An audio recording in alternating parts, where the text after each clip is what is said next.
한국인 배우자와 결혼한 일본인들이 한국의 가족 문화에서 겪는 현실과 차이점을 전했습니다.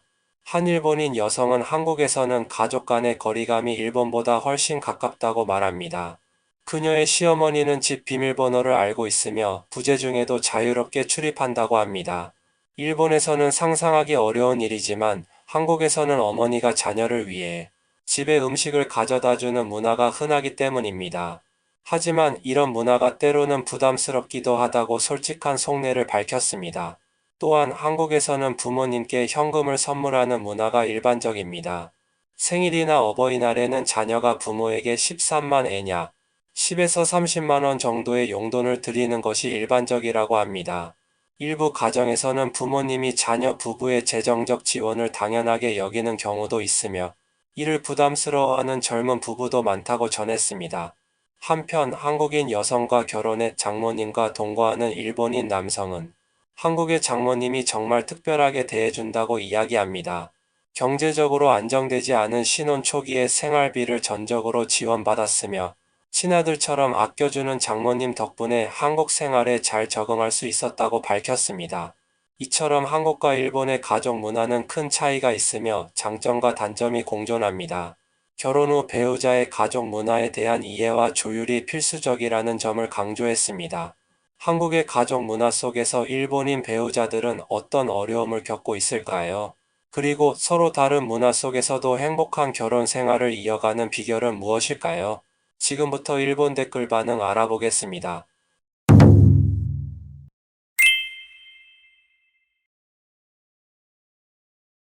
저는 대릴 사위로 장모님과 사이좋게 지내고 있습니다.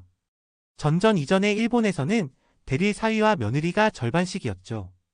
핵가족화의 원인은 GHQ와 일본교직원조합 일본의 교육노동조합이 퍼뜨린 가치관 때문이며 여성이 반드시 시집가야 한다는 인식을 심어준 것도 그 때문이라고 생각합니다. 아내가 일본인이었기 때문에 대릴 사위가 된 것이 아니라 만약 다른 나라 사람이었더라도 저는 대릴 사위를 선택했을 겁니다. 이 남성 기사 속 인물에게 경의를 표하고 싶습니다. 참고로 저는 야마구치현 출신이라 도쿄 여행보다 한국 부산으로 가는 게 더 가깝고 여행 비용도 저렴합니다. 중국에서도 요즘은 친척 간의 왕래를 피하는 분위기가 생기고 있다고 하네요. 하지만 예전에는 가족, 친척들이 모두 모여 생일 파티를 여는 게 당연했죠. 경제가 발전하면서 인간관계의 중요성이 희미해지면 친척들과의 왕래도 귀찮아지는 것 같아요. 특히 한 세대 만에 급격한 경제 변화가 있었던 한국과 중국에서는 세대 간 감각 차이가 클 것 같네요. 일본에서는 핵가족이 일반적이죠. 저도 시부모님과 거의 왕래가 없어요. 물론 친자식처럼 아껴주시면 저도 은혜를 갚고 싶겠지만 우리 시부모님은 너무 수동적이라 관계를 맺기가 어려워요.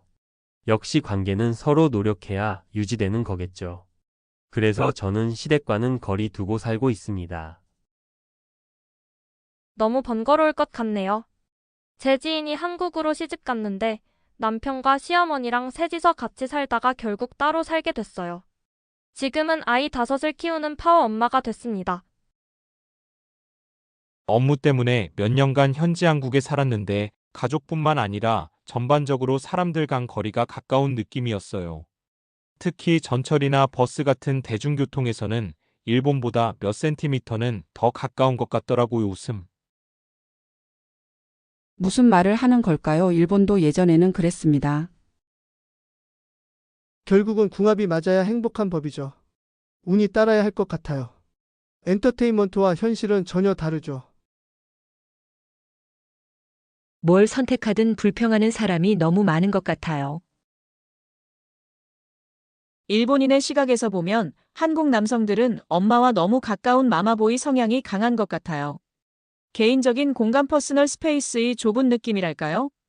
원래 남인데 너무 깊숙이 들어오면 거부감이 드는 건 어쩔 수 없는 것 같아요. 지금 일본에서는 부부에게 부모님이 간섭하지 않길 원하는 사람이 많습니다. 적절한 거리감은 필요한 것 같아요. 부모 입장에서는 자식과 가까이 지내고 싶겠지만 자식 입장에서는 간섭받고 싶지 않은 게 현실이죠. 지금까지 기사와 댓글을 보았습니다. 여러분은 어떻게 생각하시나요? 댓글로 의견을 남겨주세요. 감사합니다.